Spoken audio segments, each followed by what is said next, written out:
I don't know if I can replicate another fiery speech, but I want you to know that what inspires me is you all.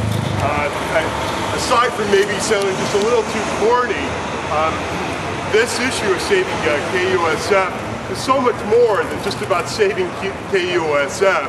I think that's self-evident.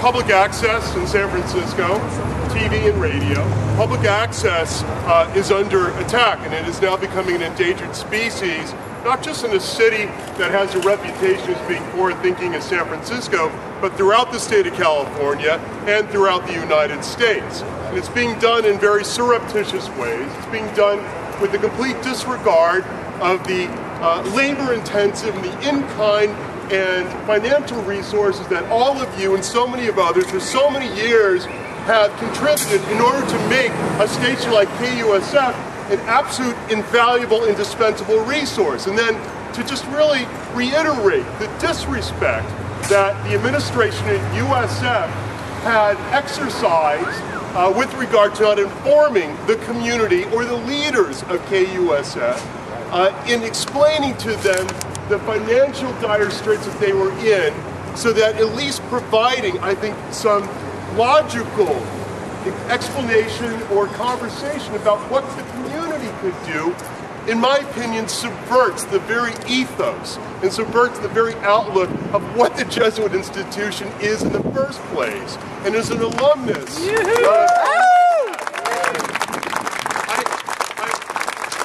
find it not just counterintuitive, but I really consider it reprehensible.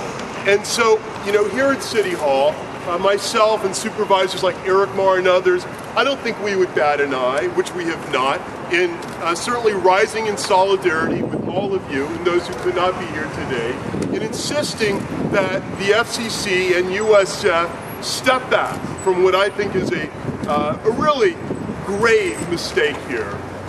And I know we're on the less than 30-day clock right now, so that by the third week of February or so, that D-Day comes down on the station. And if the administration does not do this, then I just want to say that what I think inspires in this momentum is the continued, I think, galvanizing of people that are coming to the cause of KUSF. I understand the faculty of USF has now written their support of saving KUSF. That says a lot.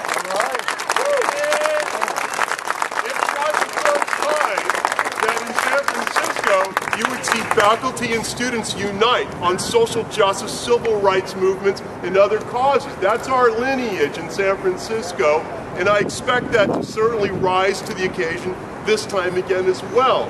But the problem is that if the federal government is also corroborating and validating the mistakes of an administration like USF, we're under the gun here. So in the next 3 weeks, we must press upon not just City Hall to pass the resolution, and I can't guarantee it's going to pass with unanimity today, and it may be sent to committee. If it does, you know, brace yourself that we're going to call for an emergency committee hearing. We're going to need you to galvanize again and storm Bastille, storm City Hall.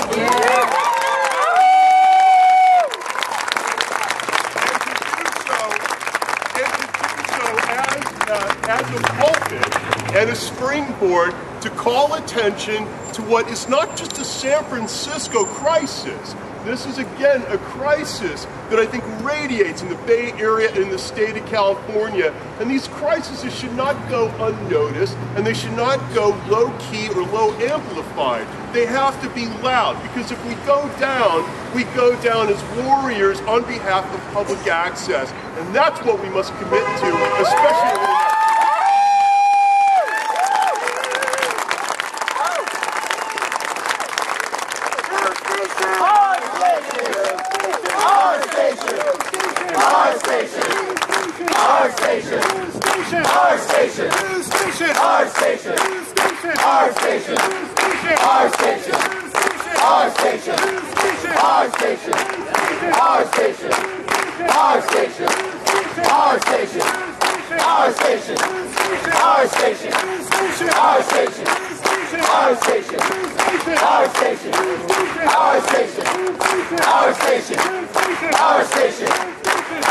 station.